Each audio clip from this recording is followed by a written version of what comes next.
I was sitting in the corner of Lava Laura, the most expensive restaurant in Portland, when everything in my life shifted. People think mafia bosses live in chaos, but my nights were always controlled. I liked order. I liked knowing who walked in, who walked out, who owed me, and who feared me. That night was no different. The chandelier above me threw crystal patterns across the marble floor while I enjoyed a glass of deep red wine. It tasted like earth and fire, the kind of taste that reminded me I was still alive. Lava Laura buzzed the way it always did. Lawyers bragged about new deals. Tech men talked like money grew from air. Women laughed at jokes that were never funny. Through the huge glass windows, the Willamette River glowed under amber streetlights. A piano played something soft and clean. Everything felt expensive, calm, and predictable. Exactly how I liked it. Then I heard a crash. Not plates, not glasses, a body. I looked up. A little girl burst through the entrance. Bare feet, wild hair, one sock missing. Her tiny chest heaved like she had run through 10 storms. She clutched a worn backpack to her chest like it was gold. The staff tried to help her, but she moved like a hunted animal, twisting away from every hand. People stared, whispering. The piano froze mid-note. The air changed. I felt it settle on my skin like cold metal. And then she ran toward me, straight to me. My men reached for their weapons, but I lifted a finger. They stopped. The girl grabbed the edge of my table, leaving damp prints on the white cloth. Her eyes were wide and full of terror no child should ever know. I leaned forward, calm, controlled, watching her the way I watched men who lied for a living. "What's wrong?" I asked. She swallowed hard, trying to force out words that fear kept trapped inside her throat. When she finally spoke, it was barely a whisper. "He's coming." Those 2 words dragged silence across the entire restaurant. My grip tightened around the stem of my glass. There are things even the Mafia fears. Things that smell like danger before you see them. I studied her. 8 years old, smart eyes, quick mind. She didn't come to me by accident. She chose me. "Who's coming?" I asked. Before she answered, the entrance chimed again. A man stepped inside.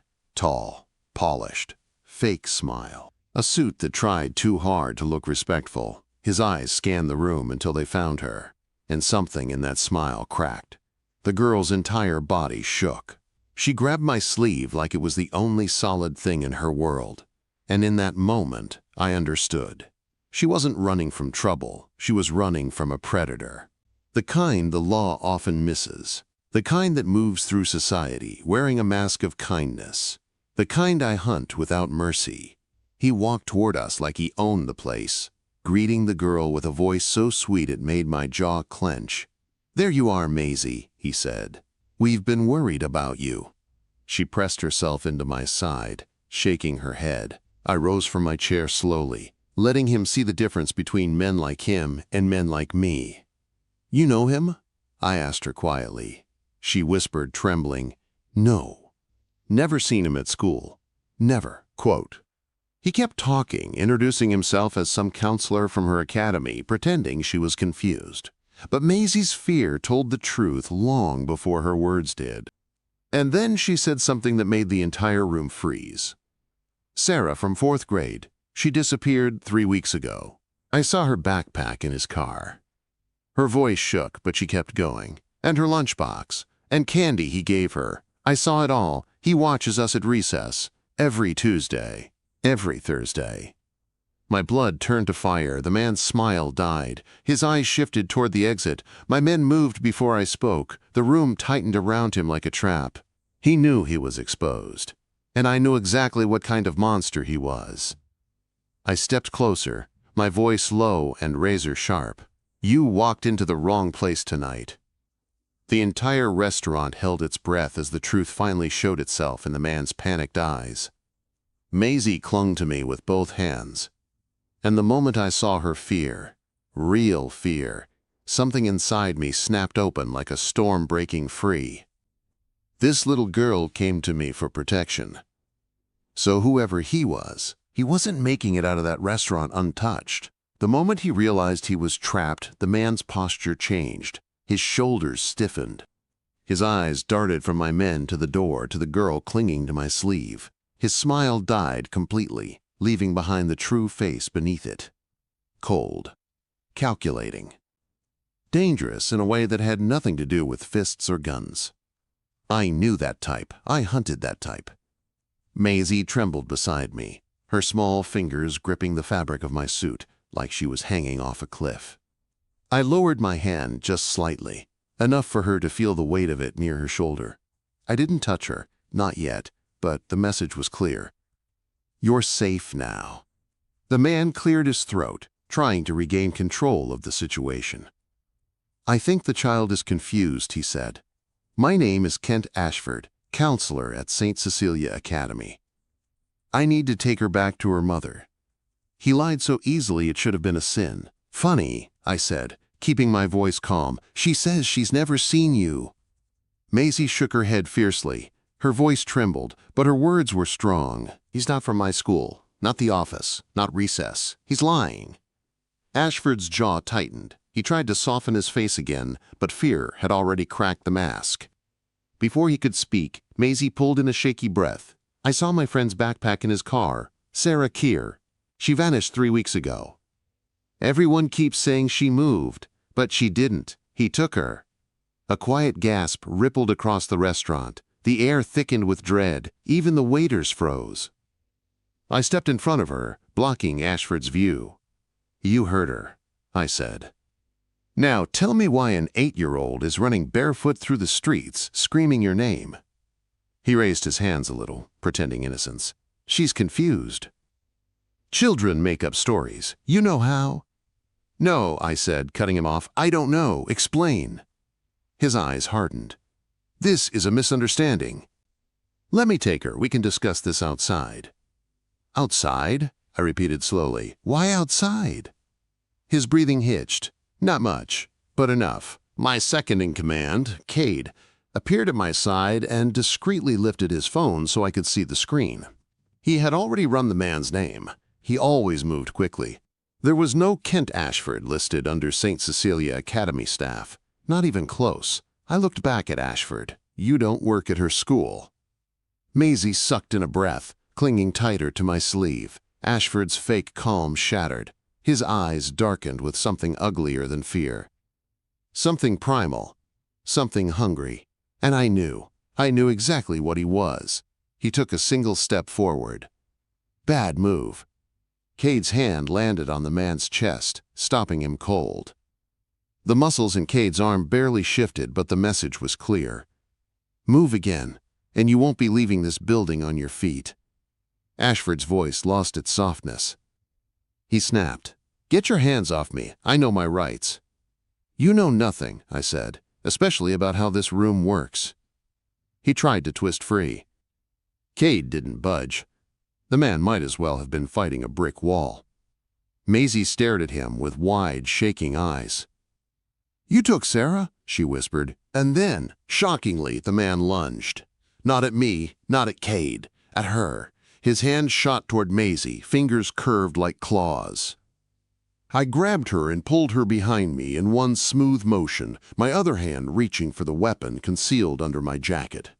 But Cade caught him first. His grip wrapped around Ashford's wrist with a strength that made the man gasp. The restaurant went dead silent as Cade forced his arm down, pinning him like a disobedient animal. The man snarled. You can't stop me. I stepped forward until my face was inches from his. You came after a child under my roof. You don't walk out now. You get carried out. He froze. For the first time, real fear flashed in his eyes. Then a loud wail filled the air from outside. Sirens. Someone had called the police. Good. Because as much as I wanted to handle this myself, tonight wasn't about my vengeance. It was about Maisie. She peeked out from behind me with tears streaking down her cheeks. Her voice was small but steady. He can't take me, she whispered. Right? I crouched down so we were eye to eye. The room blurred behind us. The man struggling in Cade's grip faded into background noise. "No one is taking you," I said, "not while I'm standing."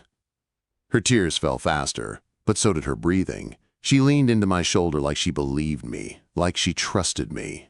And for the first time that night, something inside my chest shifted. Protecting her wasn't a choice anymore. It was a promise.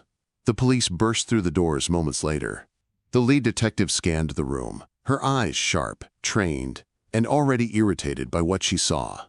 But irritation turned to shock when she saw the man in Cade's grip. Then she saw Maisie holding on to me, and her expression changed completely. "What happened here?" she demanded. I stood slowly, keeping Maisie behind me. "A predator walked into my restaurant," I said, "and this girl told the truth before anyone else could." She looked at Maisie, then back at me. "Is she safe with you?" she asked carefully. Maisie clutched my coat tighter. I answered without hesitation, "She's safe with me." The detective nodded once, and the night shifted again. Because now, it wasn't just me standing between Maisie and the monster. The entire city would soon know what she had exposed. The police moved fast. 2 officers cuffed the man who called himself Kent Ashford, but he didn't fight this time. His eyes kept flicking toward me, and then to Maisie, like he was trying to decide which one of us terrified him more. I hoped it was both. Detective Morrison stayed behind, studying him with the kind of stare that said she had seen monsters before, but maybe never one this bold. Her jaw tightened when one officer whispered something in her ear. She looked at me again with new understanding. "This isn't his first victim," she said quietly. Maisie heard her. Her small fingers tightened around my sleeve until her knuckles turned white. I crouched down again. "I'm right here," I said softly. She didn't speak. She just nodded and pressed closer. Police radios crackled. Someone shouted from outside that another unit had arrived. Flashing lights reflected against the glass, turning the restaurant into a storm of red and blue. Guests whispered from their tables, afraid to move, afraid to stay. Their expensive dinners sat untouched, but all I saw was her, and the way her breathing grew shaky each time she looked toward the door. When the officers dragged the man past us, Maisie flinched so hard she almost fell. I caught her shoulder gently. She pushed her face into my coat to hide from him. The man smirked, just a little, like he enjoyed her fear. Something inside me turned to flame. I stepped between them, blocking his view until the officers pulled him out of the restaurant. He finally lost sight of her. His smirk faded when he realized I was watching him. My stare followed him until the doors swung shut. Detective Morrison exhaled, as if releasing air she'd been holding for years. Maisie whispered, "He always watches. By the fence. He gives candy to the girls who stay late." The detective's eyes widened. "Maisie, was Sarah one of those girls?" Maisie nodded, tears filling her eyes again. I felt her body tremble. Not the way a child trembles from cold. The way trauma shakes you from the inside out. The detective radioed her team again, urgency in every syllable. "We need a search of every property connected to him, now." Then something strange happened. Maisie stepped in front of me. Tiny. Shaking, but brave. She looked up at the detective and said, "Check the house in Gresham, the gray one with the broken fence." He had Sarah's backpack in his car, and I saw him drive there once. How an 8-year-old held so much detail in her mind, I didn't know. But the accuracy in her voice made even the detective pause. "You saw the address?" Morrison asked. Maisie nodded. He had mail on his seat. "The envelope," said Gresham. I felt the detective's concern sharpen into something colder. Her radio calls became quicker, sharper, full of stunned disbelief as her team confirmed each detail Maisie remembered. And within minutes, everything exploded. A voice on the radio crackled. "We found a child alive." Maisie gasped. My heart stopped. The detective's eyes softened. "It's Sarah. She's alive." Maisie's hands flew to her mouth. Tears streamed down her face. "She's okay?" Quote, "She's alive," Morrison confirmed. "Traumatized, weak, but alive." Maisie burst into tears, but this time they were tears of relief, not terror. She collapsed against me, hiding her face in my coat again. I wrapped an arm around her, careful, gentle, feeling her small frame shake in my hold. "You saved her," I whispered. Her voice cracked. "I thought I waited too long." "No," I said, "you were exactly on time." She cried harder, clinging to me like someone afraid to let go. And for the first time in years, I felt something heavy move in my chest. Something I thought I didn't have left. Something like protectiveness. Something like responsibility. Something that made my world shift its axis. Detective Morrison approached slowly. Her voice was softer now. "Her mother is on the way. We'll keep officers in your neighborhood until this is completely over." Maisie looked confused, so I answered for her. "They'll keep you safe." The detective nodded. "Your daughter is a hero, Ms. Winfell. She saved that girl's life tonight." Quote, her mother arrived moments later, breathless, terrified, still in her cleaning uniform. She rushed to Maisie with a cry that ripped through the whole restaurant. Maisie jumped into her arms, sobbing as her mother held her like she was the only thing in the world that mattered. I stood back, letting them have their moment, but I stayed close. I stayed where Maisie could see me. Her mother looked up at me with tears in her eyes. "What did you do?" she whispered. I shrugged softly. I listened, and I believed her. That was all. Her mother swallowed hard, overwhelmed with relief. "Thank you." Maisie turned in her mother's arms, reaching out to me with one hand, needing reassurance. "You're still here?" she whispered. "Always," I said. Her mother wiped her tears. "We're going home." But Maisie shook her head. She looked right at me. "Can he walk us?" she asked. Her mother hesitated. Detective Morrison watched closely. I didn't push them. But when her mother nodded, something settled inside me. I walked them outside. The October air was cold, smelling of rain and river water. Police lights flashed all around us. Maisie didn't let go of my hand, and when I opened the rear door of my black SUV for them, she leaned close to me and whispered, "He won't come back, right?" I looked into her eyes, scared, brave, waiting for truth. "No," I said, "he'll never come near you again." She believed me. And as the door closed and the SUV rolled away, I knew one thing with absolute clarity. This little girl had dragged me into her nightmare. And I wasn't walking away from it. Not until every monster connected to that man was erased. Life didn't go back to normal. Not for her. Not for her mother. And not for me. The police investigation grew bigger every day. News channels talked about a hidden network operating for years. Other states sent teams. People whispered the word predator in hushed voices. They didn't know the full story yet, but they would. And when they did, they would know one thing. A little girl exposed it all. But for me, the story didn't end at the restaurant. It only began. 3 weeks passed, and during that time, I kept a quiet distance. Not because I wanted to, but because I knew the city needed its police, its courts, its reporters. They needed to follow their process, and I needed to clean up the parts the law couldn't reach. The accomplices Ashford worked with? Gone. Some arrested, some disappeared, some would never be found. And the police never asked me why things wrapped up so neatly. Detective Morrison came by Maisie's new apartment twice to check on her. A safer building, better locks. A neighborhood where the only nighttime sound was the rustle of trees. She always left with the same thought in her eyes. This child survived because she is brave, and because someone dangerous decided to stand between her and the world. Maisie had nightmares. Some nights she woke screaming.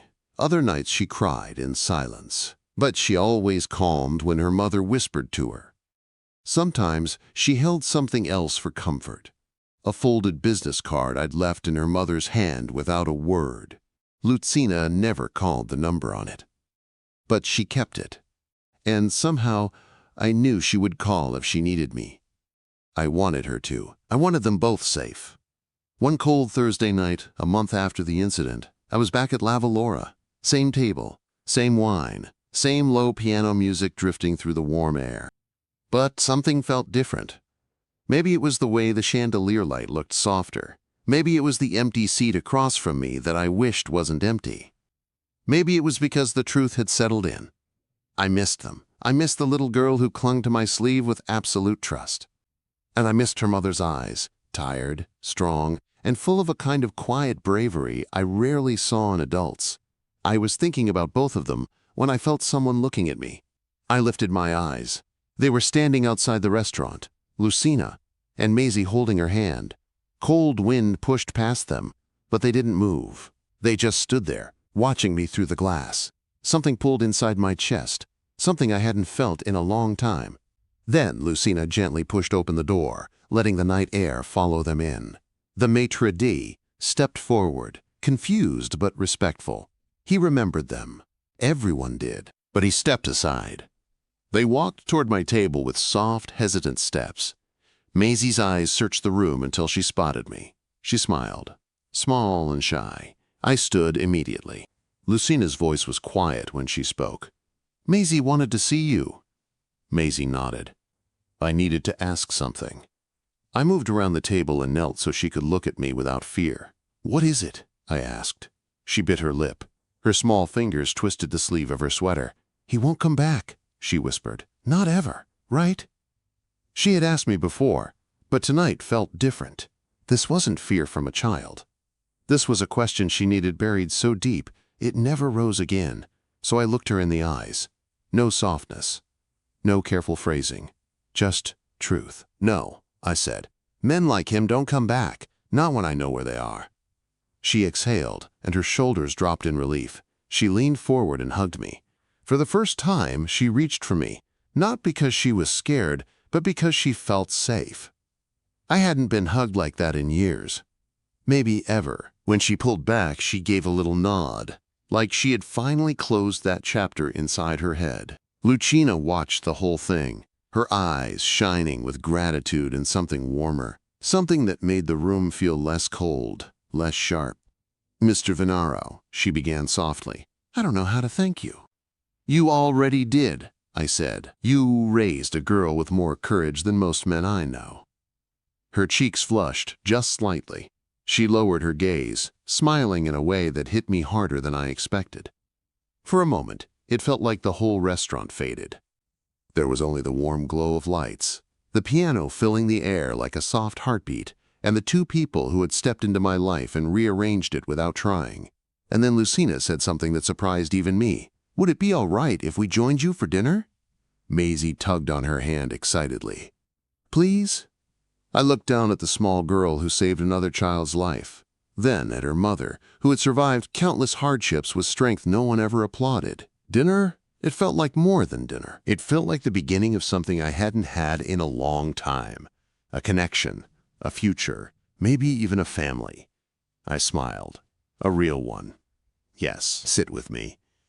Lucina and Maisie took their seats. The waiter rushed over with menus, nervous but thrilled. The piano swelled into a warm melody that felt like the start of something new. And in the soft glow of Lava Laura's lights, with an 8-year-old leaning against me and her mother offering a shy smile, I realized something with absolute clarity. I had protected them at first because it was the right thing to do. But now I wanted to protect them because they were mine.